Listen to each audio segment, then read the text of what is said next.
सद्गुरु, इन दिनों बहुत से लोगों को थायराइड प्रॉब्लम्स हो रही हैं, हाइपोथायराइड या हाइपरथायराइड। आयोडीन वाला नमक खाने के बावजूद थायराइड प्रॉब्लम्स आम हो गई हैं। इन प्रॉब्लम्स के बढ़ने की वजह क्या है? क्या ये भी डायबिटीज या हाइपरटेंशन की तरह स्ट्रेस रिलेटेड है? क्या हम हठ योग या क्रिया के अभ्यास से या ईशा योग केंद्र जैसे प्राण प्रतिष्ठित स्थान पर आकर इन हालातों में सुधार ला सकते हैं? इससे बाहर निकलने के लिए हम कौन सी चीजें कर सकते हैं? बहुत से लोगों ने हठ योग के अभ्यास के जरिए से छुटकारा पाया है। किसी प्राण प्रतिष्ठित स्थान में होने से निश्चित रूप से फायदा होता है। But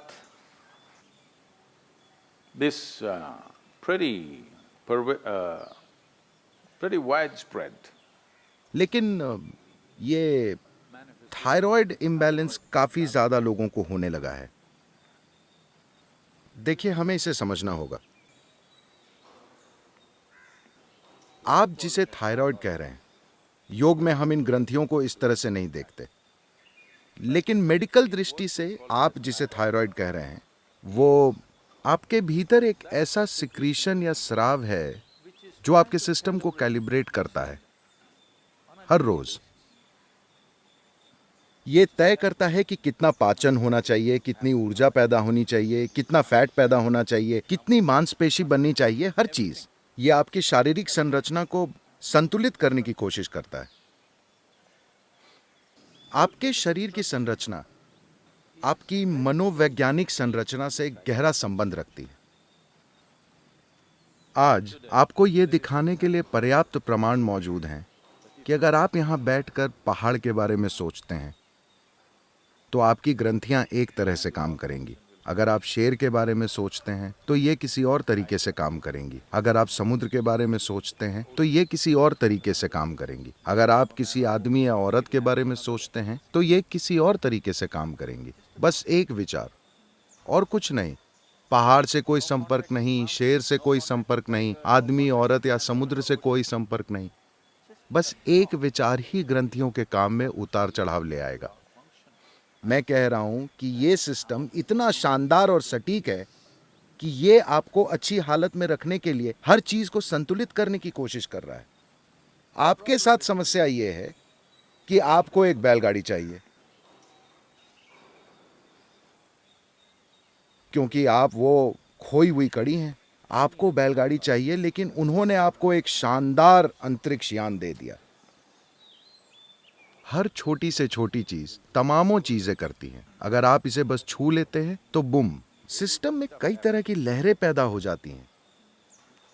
अगर आप बस ऐसे देखते हैं और इस पेड़ के बारे में एक राय बना लेते हैं तो इसमें कई तरह के रासायनिक और दूसरे बदलाव आ जाएंगे। ग्रंथियों के काम करने का तरीका बदल जाएगा। आप जहां कहीं भी हो, मुंबई में हो, न्यूयॉर्क या लंदन में हो या जहां भी हो, जिन जगहों पर आप चल फिर रहे हैं, बस उस परिस्थिति पर गौर कीजिए।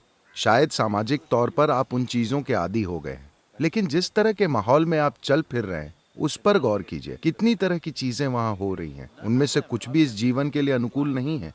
हो सकता है कि आपको इनकी आदत पड़ गई हो। शायद अब आप उन शहरों से बाहर न रह पाएं, वो एक अलग बात है, लेकिन वो जीवन जो आप हैं वो उस तरह का माहौल नहीं चाहता। तो आपके भीतर जो बहुत से बदलाव हो रहे हैं वो आपके हित में नहीं है। ग्रंथियों का ठीक से काम न करना तो बस एक नतीजा है। A very highly calibrated function. ग्रंथियों के बहुत ही परिष्कृत कार्यों में से एक चीज है थायराइड। ये आसानी से पता चल जाता है। सबसे पहले आपके शारीरिक और मनोवैज्ञानिक पैरामीटर सामान्य से थोड़े बदल जाते हैं गड़बड़ी की वजह से। और दूसरा आयाम उस गड़बड़ी का जो आपके भीतर से हो रही है, आपके खुद के मनोवैज्ञानिक पैटर्न। गड़बड़ी का एक और आयाम यह है कि आपके भीतर किस तरह का भोजन जा रहा है। आज आप ऐसी कोई चीज नहीं खा सकते जो रासायनिक तौर पर प्रदूषित ना हो। अगर आप काफी ऑर्गेनिक भोजन खा रहे हैं तो बस वो ऑर्गेनिक केमिकल्स इस्तेमाल कर रहे हैं। हालात ऐसे हो गए हैं। कुछ ऐसा खाना बहुत मुश्किल है जो किसी जंगल में उगा हो और आप बस उसे तोड़कर खा सकें।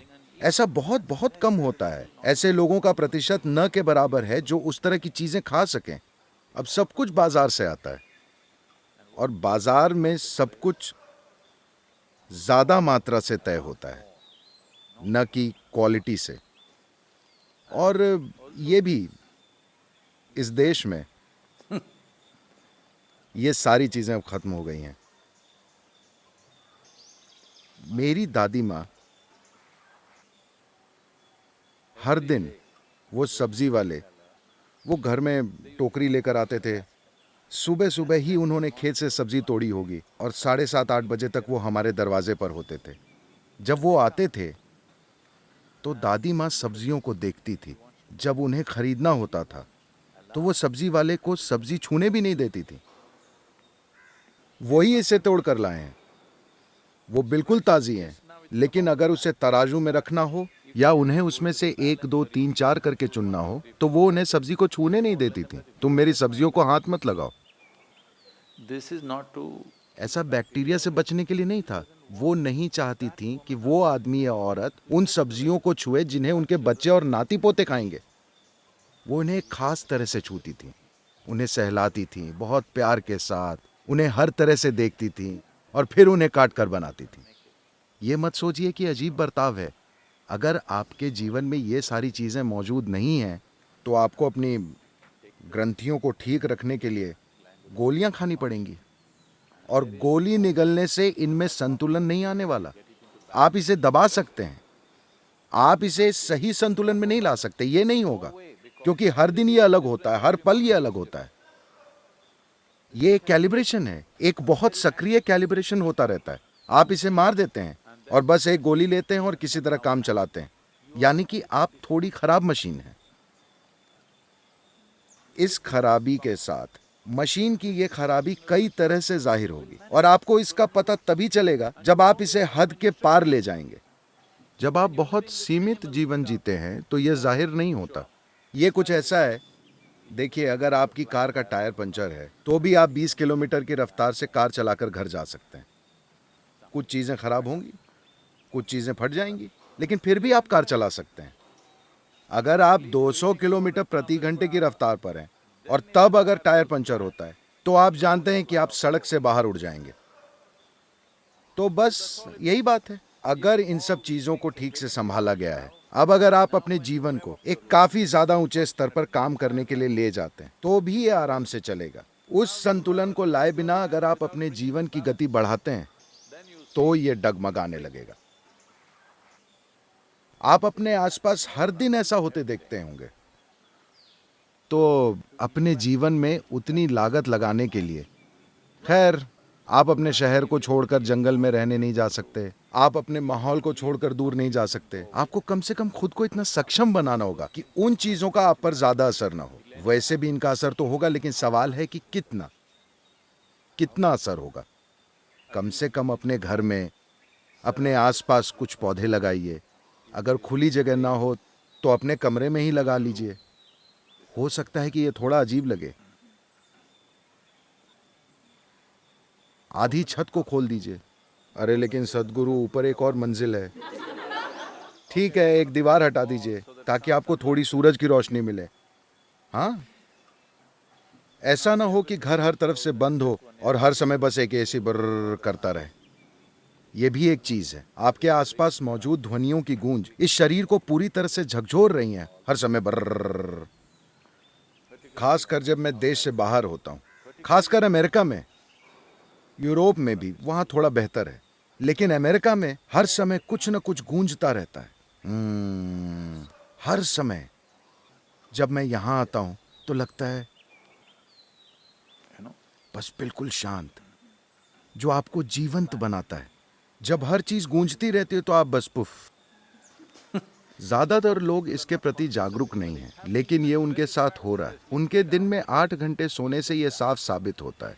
ऐसा इसलिए हो रहा है क्योंकि वो अपने प्राकृतिक वातावरण में नहीं रह रहे।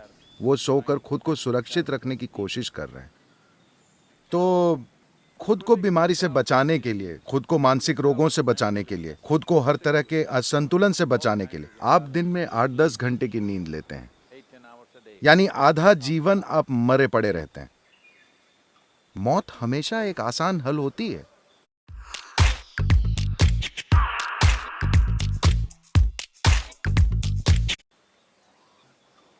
लेकिन हमें ऐसा हल नहीं चाहिए। हम जीवन के हल को खोज रहे हैं, अंत के हल को नहीं। किसी चीज का अंत करना उसका हल होता है ना? हल है या नहीं? हल है, लेकिन हमें वैसा हल नहीं चाहिए। हम यहीं रहना चाहते हैं, जिंदा और पूरे हल के साथ। तो अगर ऐसा होना है तो शायद आप थोड़े अजीब लगें, मुझे भी आप अजीब लगेंगे, लेकिन आप जहां सोते हैं वहां कुछ पौधे लगा कर रख सकते हैं। जब आप चलते हैं तो आपको इंसानों के अलावा दूसरे जीवनों के प्रति हमेशा जागरूक रहना चाहिए। ज्यादातर लोग इंसानों के प्रति ही जागरूक नहीं होते। तो मैं आपको याद दिला रहा हूं, आपको हर उस चीज के प्रति जागरूक रहना होगा जो जीवित है। एक पेड़, एक पौधा, एक घास का तिनका, एक कूदता हुआ टिड्डा, और आपके पास से गुजरने वाले वो लोग जिन्हें आप पसंद नहीं करते। हर तरह की चीजें, हर चीज के प्रति आपको जिंदा होना चाहिए। वो ये बोलने की जरूरत नहीं है, ओ मुझे इस पेड़ से प्यार है।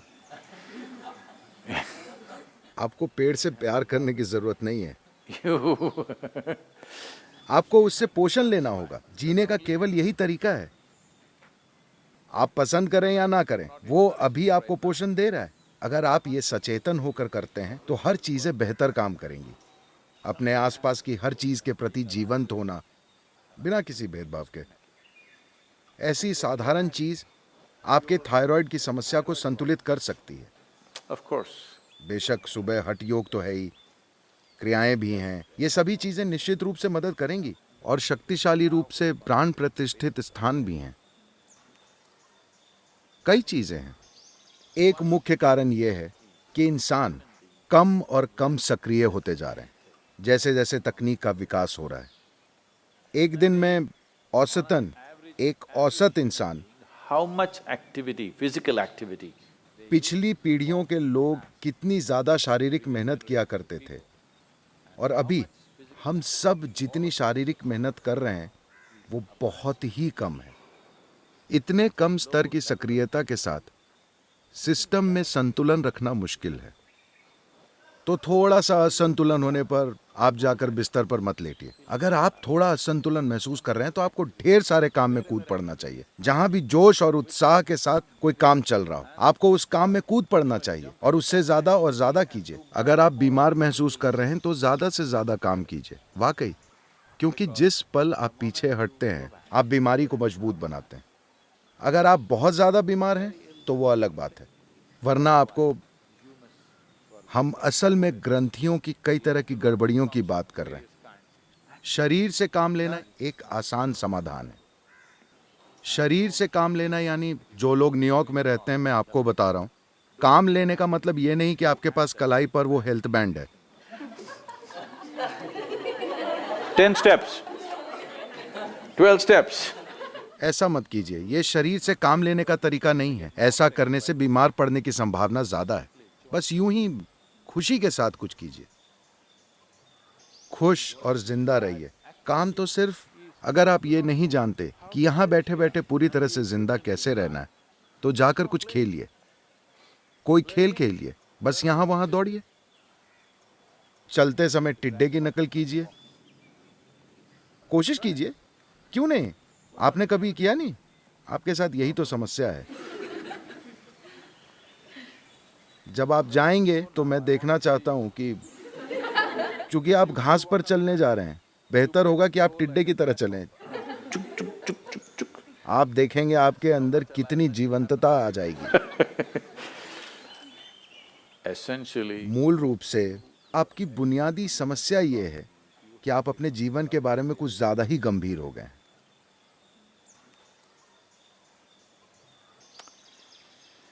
तो हमें आपको दोबारा याद दिलाना होगा कि वैसे भी आप मर जाएंगे। तो इस बारे में इतना गंभीर मत होइए, क्योंकि इसे खत्म होने में समय नहीं लगेगा। आपको पकड़ ढीली करनी होगी। अगर अभी आप पकड़ ढीली कर देते हैं तो आखिरी सीन अलग हो सकता है, वरना लोग आपको देखेंगे। आपके साथ होने वाली ये बहुत बड़ी बात होगी, आपने पकड़ ढीली कर दी। अभी से अगर आप पकड़ ढीली कर दें तो आप देखेंगे कि आपका जीवन बहुत शानदार होगा।